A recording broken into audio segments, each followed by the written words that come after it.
Ruangan itu sunyi senyap. Mereka hanya dapat mendengar suara angin yang bersiul melewati ubun-ubun mereka. Mata mereka sedikit demi sedikit menjadi terbiasa dengan kegelapan di sekeliling mereka.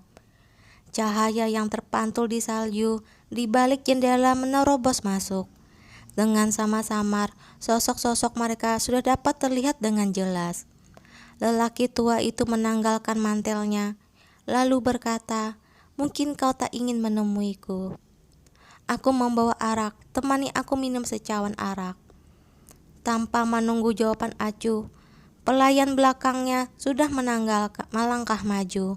Ia menggelar sehelai kain sutra, menaruh 2 cawan arak di atasnya, serta sebuah poci kumala yang putih berkilauan. Di tengah kegelapan, poci itu dengan sama-samar memancarkan sinar. Cawan-cawan arak itu diisi dengan penuh. Wangi arak memenuhi seluruh tempat itu. Dengan sepasang tangannya, sang pelayan tua menawarkan arak bercampur air pada Acu. Acu mencium baunya lalu berkata, "Ini King Ni Jiao dari keluarga King." Lelaki tua itu memuji sambil tersenyum. Hidung yang sangat tajam. Acu tersenyum. "Kekuatan minumku tak seberapa. Mencium arak saja sudah cukup." Setelah berbicara, ia mengambil sebuah tusuk konde perak dari rambutnya, lalu mencelupkannya ke dalam cawan. Tak lama kemudian, ia mengeluarkannya dan menciumnya. Setelah itu, ia baru mendongak untuk meminum arak itu tanpa khawatir, lalu memujinya. Benar-benar arak yang bagus. Melihatnya dengan begitu terang-terangan mengetes racun di hadapannya, lelaki tua itu tak marah. Bahkan, dengan penuh rasa tertarik berkata, "Pinjamkanlah tusuk konde itu padaku." Acu agak tertegun lalu bertanya, "Arak ini kau bawa, tapi kau masih merasa khawatir." "Sedikit berhati-hati selalu tak ada jeleknya." Lelaki tua itu meniru Acu dan mencelupkan tusuk konde perak itu ke dalam cawan arak. Setelah itu, ia mengambil sebuah pemantik api dari saku dadanya. Setelah menyalakan api, ia memandanginya untuk waktu yang sangat lama. Lalu baru mendongak minum arak itu. Acu tak bisa menahan diri untuk tak tertawa. "Kau berbuat seperti ini justru malahan makin tak aman." Orang tua itu agak tercengang lalu bertanya, "Kenapa?" "Tak semua jenis racun yang ada akan merusak benda-benda perak. Lagi pula, ketika aku barusan ini memberimu tusuk konde, ada banyak sekali cara untuk membubuhkan racun. Walaupun tak memakai racun, kau sangat dekat denganku. Apakah tak takut aku akan membunuhmu?" Lelaki tua itu memandanginya. Ia sama sekali tak takut. Malahan dengan amat serius bertanya, "Kalau begitu, bukankah kau adalah..." "Kalau aku berkata aku bukan orang itu, apakah kau akan percaya?" Sang lelaki tua mengenyutkan keningnya, seperti sedang berpikir dengan sekuat tenaga. Setelah lama ia bertanya, "Aku tak terlalu percaya." Acu tertawa terkekeh-kekeh, lalu berkata, "Benar, si petani hari ini ingin makan ayam, maka ia tak menyembelih babi. Tapi hal ini tak berarti bahwa besok ia tak akan menyembelih babi." "Kau membandingkan diriku dengan babi?" Bukan begitu." Acu menggeleng. "Orang sepertimu ini, 3 bagian seperti serigala, 3 bagian seperti ular, 4 bagian sisanya aku tak tahu.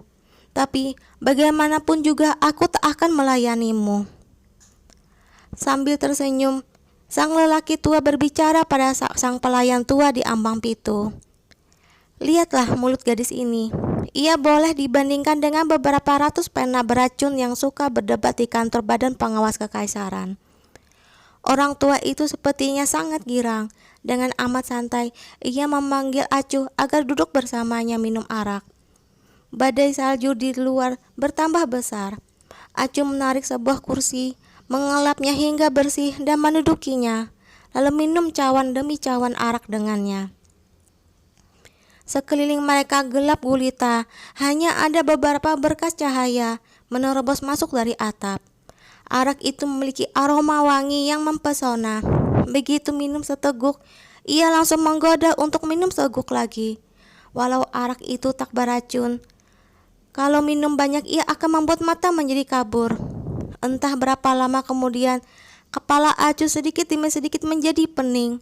Ia bersandar di kursi, tangannya bertumpu pada pegangan kursi. Menopang kepalanya dengan perlahan, ia pun memejamkan matanya. Ia kembali berbicara dengan perlahan dengan orang tua itu. Mereka sepertinya berbicara amat banyak, namun dirinya sedikit demi sedikit melupakannya. Hatinya amat tenang, seakan disapu oleh gelombang demi gelombang ombak samudera yang seputih salju. Dengan lembut mencapup jari tangan dan pipinya yang putih bersih. Acu seakan kembali ke masa kecil. Dia teringat saat kakeknya menggendongnya. Setelah itu, pemandangan pun berganti, menuju ke bagian dalam sebuah istana yang dingin. Bulan yang amat besar bersinar di ubun-ubun mereka. Anak lelaki itu berdiri dengan keras kepala di hadapannya, memandangi tusuk konde baru di kepalanya sambil menggigit bibirnya dengan marah. Dengan penuh kebencian tak mau berbicara, dengan ketakutan dirinya cepat-cepat mencabut tusuk konde itu. Lalu dengan tegang membujuknya, berkata bahwa Zhao ke-13 berkeras memberikannya pada dirinya, dan bahwa dirinya sama sekali tak menyukainya. Setelah amat lama, anak lelaki itu baru dengan jengah mengambil sebuah tusuk konde yang amat buruk di telapak tangannya, yang sepertinya dibuat sendiri olehnya dari sebatang tembaga. Hanya sebatang tembaga polos, tanpa hiasan apapun. Kulit di jari-jari tangannya agak pecah. Ada beberapa tempat yang sudah berdarah, dibalut sembarangan dengan kain sutra. Tak lama setelah itu, sepasang mata yang bagai mata rubah muncul dari tengah gelombang air. Lelaki itu mengenakan pakaian merah tua yang mewah, duduk di papilon air sambil meniup seruling bambu panjang yang dengan mencolok. Serombongan gadis yang berpakaian sutra dan membawa buket bunga mengelilinginya. Pandangan mata mereka terpesona, seakan sudah minum 2 guci arak Nurhong. Ia sendiri melihat dirinya dari jauh, tiba-tiba bangkit lalu menerjang ke arah dirinya sambil melambaikan tangannya kuat-kuat dengan seru berkata, "Kiau kiau, kiau kiau, cepat kemari." Setelah itu pandangan Acu berubah lagi. Cahaya memenuhi angkasa, kabut melayang-layang di jalan kuno yang amat panjang. Cahaya dan bayangan membanjir, melayang-layang dengan enteng seakan telah melayang melintasi hidup yang amat panjang. Lalu berubah menjadi lelaki tampan yang penyendiri dan angkuh itu. Kembali ke pesta lentera Sang Huyuan 3 tahun yang lalu, ia marah pada dirinya karena dirinya tak mau mengikutinya ke Qinghai. Dengan amat gusar ia berjalan ke depan, tak mengacuhkan dirinya. Sebelum berjalan ia pun memaki dirinya sebagai seorang idiot yang tak punya hati nurani. Dirinya marah dan memungut 10 2 batu, lalu melemparkannya dari belakang. Kebetulan batu itu mengenai kepalanya. Ia begitu marah hingga pipinya pucat pasi, berpaling dan memandangi dirinya dengan ganas. Setelah itu, kapal itu bergoyang-goyang. Mereka berdua saling memeluk di tengah hujan yang begitu lembut bagai rambut kerbau.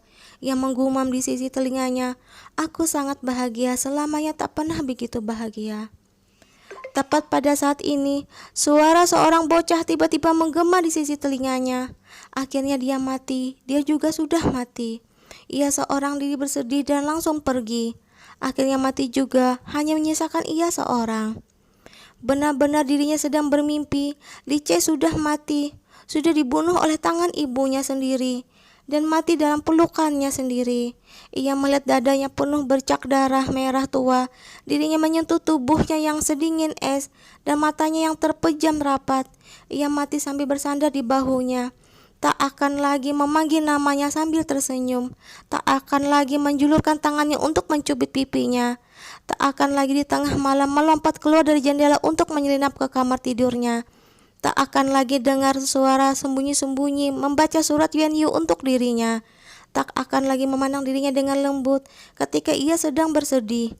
lalu memeluknya dan berkata padanya, "Jangan takut, jangan takut, bukankah masih ada aku, bukankah masih ada Yuen keempat, bahkan si bocah Yankun itu juga tak akan benar-benar mencelakaimu." Bumi dan langit dipenuhi angin utara yang amat luas, mewarnai hujan lebat salju yang tercurah dari langit hingga menjadi merah. Ia melihat Yuan Yu dan Yan Kun berhadapan di medan perang. Ia melihat arwah jutaan orang melayang-layang di langit. Ia mendengar bumi mengeluh dengan pilu, mendengar jeritan angin yang penuh luka, melihat langit terbelah. Darah merah tua yang kental dengan perlahan memancar keluar dari retakan itu dan jatuh ke bumi yang terluka parah ini. Ia melihat Yan Yu tersungkur, punggungnya terbelah, masih luka yang dibuat oleh dirinya begitu banyak tahun yang lalu. Sebilah pedang yang gelap dan dingin menembus tubuhnya. Ia melihat tangan Yan Kun mengambil sebilah pedang yang berlumuran darah sampai 3 ci, berdiri di atas timbunan mayat bersimbah darah. Jutaan anak panah melesat ke arah mereka. Bumi dan langit seluruhnya gelap gulita. Ia berdiri di puncak dunia dari bawah kakinya. Cairan merah tak henti-hentinya mengalir. Tubuhnya penuh anak panah namun ia tak roboh. Sebuah pasukan besar bergulung-gulung datang. Seluruhnya pemandangan itu pecah berkeping-keping.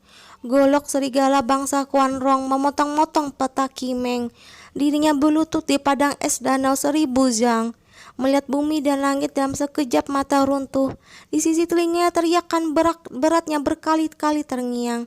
Tetap hidup, tetap hidup, tetap hidup. Acuh, air matanya setitik demi setitik meleleh melewati dagunya yang amat tajam. Setetes demi setetes masuk ke dalam mantel bulunya yang seputih salju. Lelaki tua itu berdiri di hadapannya. Di wajahnya sudah tak ada senyum seperti barusan ini. Berubah menjadi ekspresi acuh tak acuh dari jauh. Ia berpaling ke arah pelayan tua itu dan berkata, "Apa itu dia?" Pelayan itu membungkuk dengan wajah yang selalu sopan. Dengan lirih ia berkata, "Dialah orangnya." Laki tua itu tersenyum, akan tetapi matanya sama sekali tak tersenyum. Tak nyana, ternyata kita kebetulan bertemu di sini. Pelayan tua itu bangkit, namun sama sekali tak menjawab. Orang tua itu berpikir untuk waktu yang lama, lalu tiba-tiba menjulurkan jari tangannya untuk jarinya menyapu pipi acuh, menyentuh kelembapan yang sedingin es. Seketika itu juga ia tertegun, menaruh ujung jarinya dalam mulutnya. Ujung lidahnya perlahan menjilatinya. Sekujur tubuhnya gemetar. "Anpu, apa ada orang yang setelah minum arak millet kuning masih bisa menangis?" Ruangan itu temaram. Pelayan tua itu sepertinya juga belum tahu bahwa wanita yang duduk di kursi itu sedang menangis. Dengan diam, ia cepat-cepat menyalakan sebuah lilin, membawanya ke depan tubuh acuh, lalu memperhatikannya dengan seksama. Untuk sesaat ia pun tertegun. Air mata setetes demi setetes berjatuhan, mengalir dengan begitu tanpa suara, bagai kalung mutiara yang benangnya telah putus. Suara Anpu mengandung rasa terkejut. Setelah amat lama ia baru berkata dengan perlahan, "Hamba selamanya belum pernah mendengar bahwa ada orang yang setelah minum arak millet kuning masih bisa menangis. Dalam hati wanita ini mungkin ada banyak penderitaan." Setelah selesai mengucapkan perkataan itu, Anpu sedikit mengelunyutkan dahinya, seakan agak sedikit tak mengerti. Orang yang kedudukannya begitu mulia seperti ini juga bisa menderita. Mendengar perkataannya, orang tua itu tersenyum, lalu berkata dengan hambar, "Semakin seseorang menganggap telah mendapatkan kebahagiaan, ia akan semakin takut pada suatu hari akan kehilangannya. Dalam hati anak ini, jangan-jangan ada suatu ketakutan yang tak selalu dapat dikendalikan, bahkan oleh dirinya sendiri." "Yang mulia, hari sudah malam, kita harus kembali."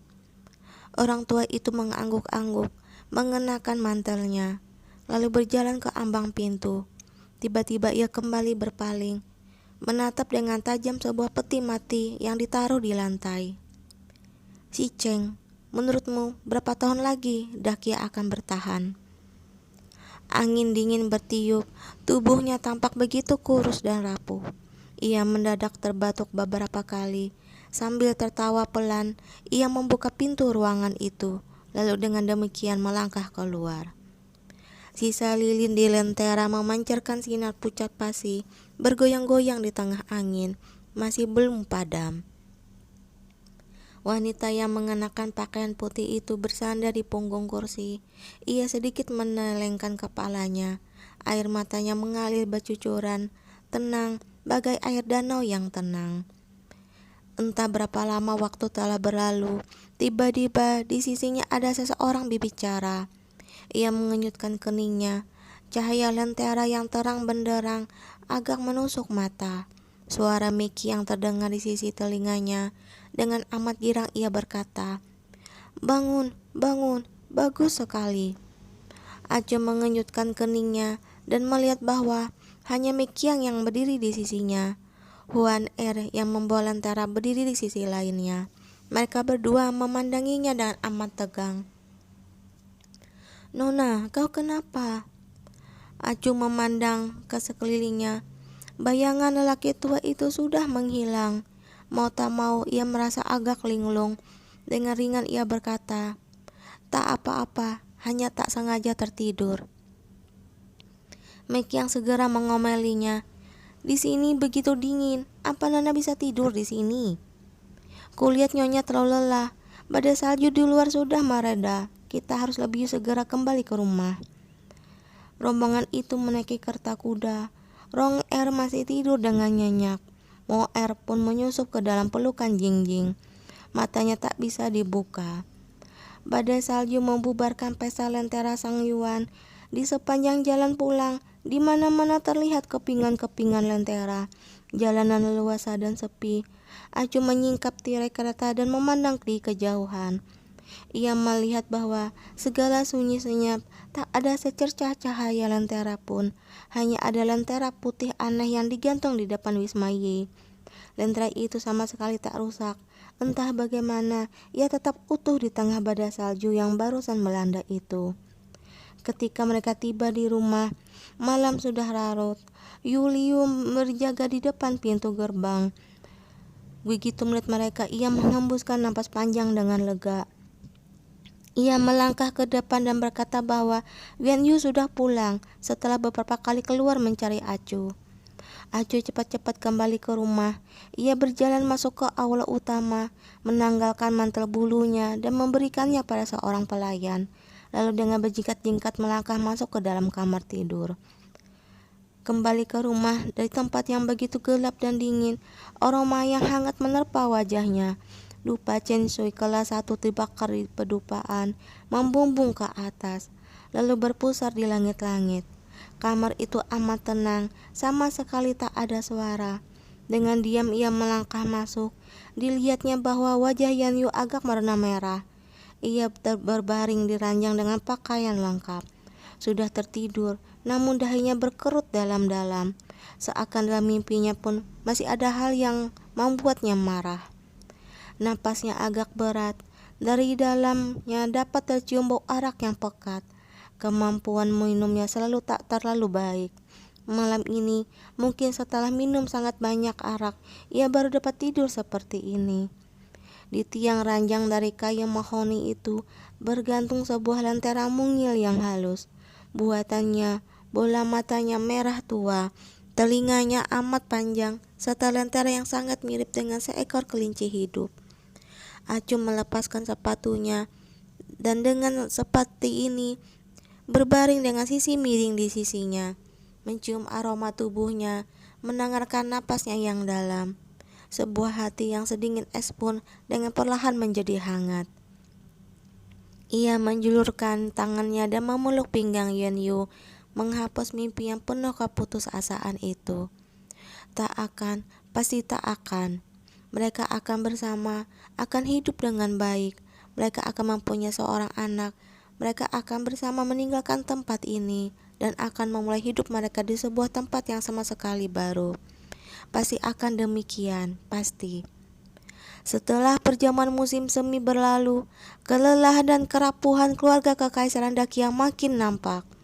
Korban bencana alam Longki dapat ditemukan di mana-mana. Berkeliaran di jalan raya, di segala tempat dapat ditemukan rakyat jelata yang menjual anak istri untuk makan. Meskipun istana telah mengumumkan bantuan bagi rakyat yang terkena bencana, akan tetapi, walaupun Kaisar Kia sudah melakukan segalanya untuk mengeluarkan uang dan kas negara, bagaimanapun juga sekarang kekuatan negara Dakia sudah tak mencukupi. Peperangan terus terjadi bagi binatang buas yang keranjingan makan manusia dan membuka lebar-lebar mulut raksasanya yang berlumuran darah. Dalam beberapa tahun yang pendek, negara yang sebelumnya makmur menjadi kurus kering bagai kerangka. Akan tetapi, hari-hari Yanbei pun tak baik. Walaupun untuk sementara mereka dapat mengandalkan ransom yang dirampas dari Biantang untuk melewati musim dingin, namun sekarang mereka sudah kesusahan. Dalam keadaan seperti ini, di awal tahun sama sekali tak ada perang besar di gerbang perbatasan. Tak peduli apakah serangan ke timur Yanbei atau ekspedisi militer ke utara Dakia, semuanya mundur selangkah karena bencana yang melanda itu. Di hari pertama bulan ketiga, Kaisar Kia menganugerahkan Behu kepada Zhou Ce. Walaupun semua orang tahu bahwa Zhou Ce adalah penguasa Beidi, namun daerah itu belum pernah diberikan kepadanya secara tertulis oleh istana. Sekarang, di saat kritis seperti ini, Kaisar Kia menyuruh Zhou Ce memerintah bangsa Hu yang terkena bencana. Maka semua orang di istana pun berusaha keras untuk mengetahui maksudnya. Di hari ke-7 bulan 3, Menteri Perang Yan Yu akhirnya mengakhiri hukuman tahanan rumahnya dan kembali ke Dewan Tetua. Pangeran ke-17 Zhao Qi pun menunjukkan itikat baik terhadap Zhou Ce.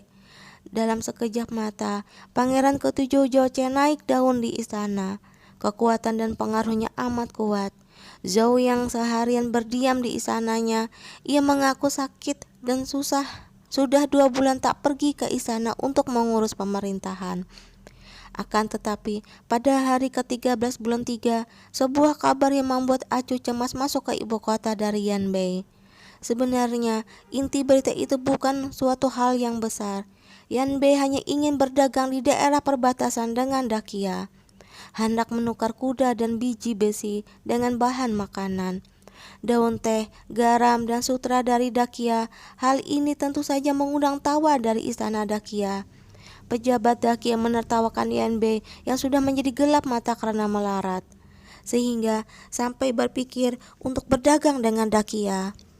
Walaupun mereka sendiri juga kekurangan kuda perang dan biji besi, akan tapi mereka masih dapat berdagang dengan Biantang dan Huaisong. Tak seperti Yanbei yang selama terhalang oleh pos perbatasan Biantang hanya dapat berdagang dengan Dakia saja. Tentu saja Dakia tak akan menjawab permintaan Yanbei itu. Badan pengawas kekaisaran dan badan pengawas aparatur negara justru bekerja sama untuk membuat sebuah tulisan panjang lebar yang mentertawakan hal itu, memaki Yanbei sebagai sedang menghayal dan tak tahu tingginya langit dalamnya bumi. Sebenarnya masalah ini bukan masalah besar bagi kedua negara itu. Akan tetapi, hal ini menunjukkan kemunduran dan kemiskinan Yanbei. Walaupun keadaan Dakia sendiri juga tak terlalu baik, melihat kondisi musuh yang lebih buruk dibandingkan dengan diri mereka sendiri, orang-orang di istana Dakia mengangkat kepala mereka dengan angkuh. Para sastrawan seharian penuh menyuruhkan untuk memusnahkan Yanbei. Dengan angkuh menganggap seakan begitu melambaikan tangan, Yanbei akan lenyap. Bahkan, anggota kekeluargaan kaisar dari istana jajahan yang jauh juga mengirim surat pada Yuan Yu, meminta agar ia memusnahkan si pengemis Yanbei sampai ke akar-akarnya. Dengan acuh tak acuh, Yuan Yu memandang para bajingan yang menari-nari di istana itu. Mau tak mau ia tersenyum sinis dan diam-diam menertawakan mereka. Siasat Yanbei tak terhitung cemerlang, akan tetapi benar-benar ampuh. Hanya dengan beberapa kalimat, mereka dapat membuat seluruh istana Zhenhuang tak bisa mengendalikan diri. Saat ia mengatakan itu, Acu merasa cemas. Yuan Yu sudah berpikir selangkah lebih jauh dibandingkan orang biasa. Ia tahu bahwa ini adalah cara Yan Bei untuk berpura-pura kelihatan lemah, untuk memancing pasukan Dakia keluar dari perbatasan dan berperang. Akan tetapi, Acu dan Yan Kun pernah hidup bersama selama banyak tahun. Acu tahu dengan jelas wataknya. Walaupun mati dalam pertempuran, Yan Kun tak akan menunjukkan kelemahannya pada musuh. Kalau hanya untuk membuat musuh terlena atau memancing musuh berperang, apakah ia rela berkorban begitu besar? Musim dingin berlalu dan musim semi pun tiba. Kehangatan musim semi muncul dan berbunga-bunga pun bermekaran. Namun angin dingin yang menyeramkan tak juga pergi. Ketika membuka jendela, masih nampak bunga-bunga es yang belum memancar. Musim dingin ini akan tiada berakhir. Yuan Yu pergi ke kota Ye untuk menjalankan tugas negara. Ia sudah pergi selama setengah bulan berturut-turut. 3 hari sebelumnya, Acu menerima kabar bahwa di luar gerbang Yanmin telah terjadi pertempuran. Namun ternyata hanya 30 lebih prajurit mabuk yang menerjang keluar gerbang, lalu melakukan provokasi di gerbang Longyin milik Yan Bei dengan melepaskan anak panah. Seorang prajurit tewas dan 3 prajurit terluka, namun mereka sama sekali tak membalas. Ketika kabar ini sampai di Zhenhuang, peristiwa itu sudah terjadi 10 hari yang lalu. Dalam laporan yang ditujukan ke istana, Jenderal pasukan pengawal gerbang perbatasan itu memohon agar istana mengumumkan perang terhadap Yan Bei. Ia bersumpah bahwa ia mendengar kabar yang dapat dipercaya bahwa pasukan Yan Bei sekarang sedang kelelahan, kekurangan ransum, dan sudah kekurangan berbagai macam peralatan militer. Di dalam negerinya pun sedang ada kerusuhan besar di kalangan rakyat. Ini ada kesempatan terbaik untuk ekspedisi militer ke utara. Sekali terlewatkan di masa depan, mereka akan sangat sulit melawan Yan Bei. Jauh sebelumnya, suara-suara yang mengusulkan agar mereka berperang di istana sudah amat ramai. Sekarang, laporan itu bagai menambah minyak ke dalam api. Dalam sekejap mata menyulut nafsu berperang Dakia. Dari istana hingga rakyat jelata, dari segala penjuru semua orang sangat bersemangat untuk berperang. Karena masalah di pos perbatasan itu, para pejabat dan rakyat Dakia memang sudah ingin berperang. Sekarang, karena terprovokasi orang-orang ambisius, mereka semakin ribut. Begitu malam tiba, rumah-rumah di dalam kota Zhenhuang penuh suara pisau diasah. Para pejabat sipil dan badan pengawas kekaisaran mendirikan panggung perang di lapangan Jiwei, khusus untuk menerima rakyat yang bersedia dengan sukarela masuk ke dalam angkatan bersenjata. Barisan nama yang panjang ditulis dengan padat di daftar nama kekaisaran ditempel di depan pintu gerbang Jiwei. Dengan sangat menyolok, di belakang setiap nama tertera cap jempol darah, membuat panggung orang yang melihatnya menjadi dingin. Semangat rakyat untuk berperang tak pernah sedemikian tinggi. Namun istana Sengjin belum juga menurunkan perintah. Beberapa hari belakang ini, penyakit lama Kaisar kambuh. Sudah 7 atau 8 hari ia tak bisa mengurus pemerintahan. Dengan persetujuan diam-diam Dewan Tetua, berbagai kegiatan rakyat semakin semarak. Sampai di berbagai tempat muncul pasukan yang dibentuk secara spontan. Mereka berbaris ke ibu kota sambil membawa golok. Acu mengirim 4 pucuk surat secara beruntun ke Yan Yu. Akan tetapi, sebelum jawaban ibu itu tiba, Yuan Huai sudah amat lama tak berjumpa dengannya datang berkunjung dan membuat Acu untuk sesaat tak tahu harus berbuat apa. Yuan Huai sengaja datang dari tanah milik warga Yuan. Walaupun pada mulanya Yuan Muking mengeluarkan Yuan Yu dari keluarganya ketika putranya itu berada dalam kesulitan. Namun, setelah ia kembali dengan penuh kemuliaan, semua orang di keluarga Yuan memilih untuk secara selektif kehilangan ingatan mereka dan bersama-sama melupakan masa lalu yang tak harmonis itu. Yuan Huai sebagai kakak yang berkali-kali bermusuhan dengan Yuan Yu ini pun dicampakkan oleh keluarganya. Ia diasingkan ke tanah milik keluarga yang jauh dan sudah 3 tahun meninggalkan ibu kota. Dan tak nyana, kali ini ia pulang untuk pesta pernikahan besar Acu dan Yuan Yu. Sebulan sebelumnya, perlengkapan pengantin Acu dengan megah masuk ke gerbang kota Zhenhuang. Kuda dan kereta kuda berbaris tak putus-putusnya. Tak terlihat ujungnya. Para prajurit penjaga kota memperkirakan secara kasar bahwa ternyata ada lebih dari 400 kereta kuda yang diiringi orang lebih dari 50.000 orang. Para pejabat Biantang mengenakan jubah bersulam berwarna gelap. Segalanya berasal dari keluarga kekaisaran. Di sepanjang jalan, kegembiraan memenuhi angkasa. Seluruh jalan dilapisi kain brokat merah tua, emas, kain sutra dan bunga ditebarkan di seluruh langit. Kain sutra merah bersulam, kanopi bersepu emas, 3.000 pelayan istana yang berpakaian mewah memimpin di depan. Diikuti 20.000 prajurit pasukan Qiuli yang mengenakan baju zirah lengkap. Sedangkan 20.000 pasukan prajurit serigala mengawal di belakang mereka. Sangat megah. Bahkan pernikahan seorang pangeran atau penganugerahan gelar permaisuri pun tak semegah ini. Rakyat Zhenhuang memandangnya dengan tercengang. Para pejabat Dakia pun tenganga. Perlengkapan pengantin yang disiapi Li Ce selama 2 tahun benar-benar mewah, memberi Acu kemuliaan dan gaya yang tak ada duanya. Walaupun ia sudah tiada, ia masih mendukungnya dengan cara seperti ini, tak mengizinkan dirinya dipandang rendah orang. Keluarga Yuan langsung naik daun berkat dukungan hubungan mereka dengan Biantang. Melalui perkawinan ini, Yuan Muking yang sakit-sakitan kembali dari tanah milik keluarga dan menyambut para pejabat Biantang. Pengiring pengantin itu dengan ramah. Selain itu, setelah dengan cara apa, Li Ce telah mengumpulkan sanak saudara keluarga Jing dan mengajak mereka ikut datang. Walaupun Acu belum pernah melihat mereka, kakek-kakek berambut putih dan nyonya-nyonya itu langsung menangis begitu melihat dirinya, mengungkapkan kerinduan mereka setelah bertahun-tahun tak berjumpa dengannya. Oke teman-teman, kita lanjutkan besok ya. Assalamualaikum warahmatullahi wabarakatuh.